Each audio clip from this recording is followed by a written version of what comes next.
આજે આપણે બનાવીશું પાણીપુરી ફ્લેવરના મમરા। ખાવામાં ખૂબ જ ચટપટા અને ટેસ્ટી લાગે છે અને બનાવવામાં ખૂબ જ સરળ છે। ઘરના દરેક સભ્યોને પસંદ આવે એવો ફ્લેવર છે અને બાળકોને પણ રોજ રોજ નવા નવા ફ્લેવર જોઈએ છે, તો એમને પણ આ ફ્લેવર પસંદ આવશે।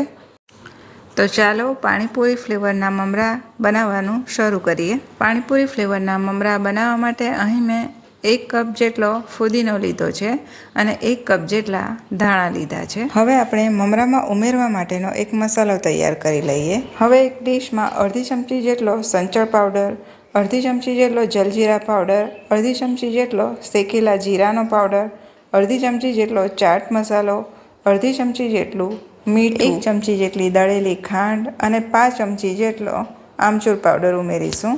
હવે બધો મસાલો સરસ રીતે મિક્સ કરી લઈશું। પાણીપુરી ફ્લેવરના મમરા માટે આપણે મસાલો બનાવીને તૈયાર કરી લીધો છે। હવે અહીં મેં 100 થી 150 ગ્રામ જેટલા મમરા લીધા છે। મેં અહીં સાદા મમરા જ યુઝ કર્યા છે। મમરાને અહીં મેં ચાળીને યુઝ કર્યા છે, એટલે એમાં જે મમરાનો પાવડર હોય એ નીકળી જાય। મમરાને દબાવતા મમરા એકદમ કરકરાટ છે, તો પણ આપણે એને થોડા શેકી લેવાના છે। હવે મમરાને શેકવા માટે મમરાને એક કઢાઈમાં લઈ લેવાના છે અને એને 2 થી 3 મિનિટ માટે ધીમા તાપે શેકી લેવાના છે, એટલે મમરામાં થોડું ઘણું મોઇસ્ચર હોય તો એ પણ ઉડી જાય અને મમરા એકદમ ક્રિસ્પી બની જાય। હવે મમરાને 2 થી 3 મિનિટ માટે શેકી લીધા છે, એને હવે આપણે એક ડીશમાં કાઢી લેવાના છે। હવે મમરાને એક ડીશમાં કાઢી લીધા છે। કઢાઈને હવે આપણે એક કપડાથી સાફ કરી લેવાનું છે, એમાં થોડો ઘણો જે મમરાનો ભૂકો હોય એ નીકળી જાય। હવે કઢાઈમાં અડધી વાટકી જેટલું તેલ લેવાનું છે। તેલને હવે થોડું ગરમ થવા દઈશું। તેલ હવે થોડું ગરમ થઈ ગયું છે, તો એમાં આપણે હવે ધોઈને કોરા કરેલા ફુદીનાના પાનને તળી લેવાના છે। ગરમ તેલમાં ઉમેરતા ફુદીનાના પાન થોડી વારમાં જ એકદમ ક્રિસ્પી બનીને તૈયાર થઈ જાય છે। હવે ફુદીનાના પાન ક્રિસ્પી થઈ ગયા છે, તો એને હવે આપણે કાઢી લઈશું।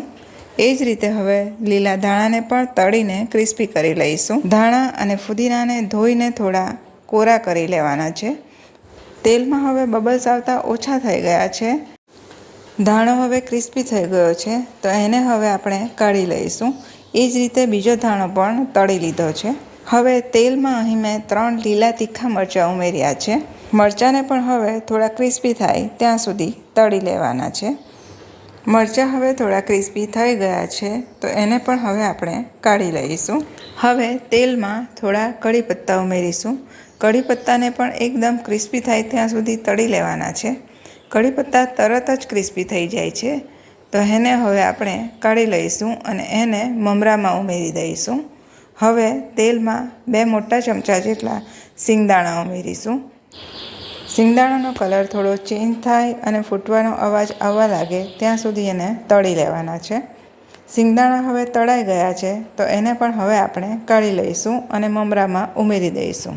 હવે સિંગદાણાને મમરામાં ઉમેરી દીધા પછી ધાણો અને ફુદીનો ઠંડા થઈ ગયા છે, તો એને હવે આપણે મિક્સર જારમાં લઈ લઈશું। સાથે આપણે જે લીલા મરચાં તળીને રાખ્યા છે એ પણ ઉમેરી દેવાના છે।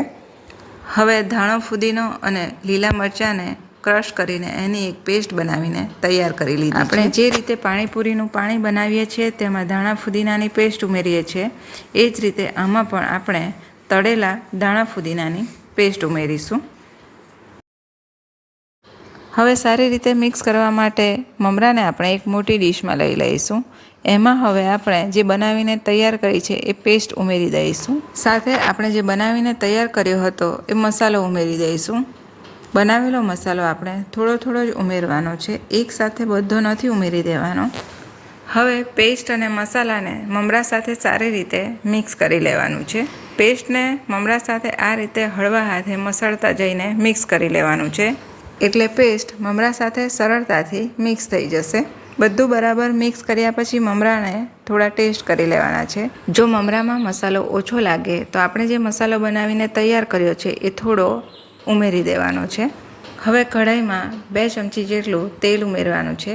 તેલ આપણે જે દાણો અને ફુદીનો તળવા માટે યુઝ કર્યું હતું એ જ લેવાનું છે। એમાં અડધી ચમચી જેટલી હળદર અને 5 ચમચી જેટલી હિંગ ઉમેરીને મમરા આપણે જે મસાલા સાથે મિક્સ કર્યા હતા એ ઉમેરી દેવાના છે.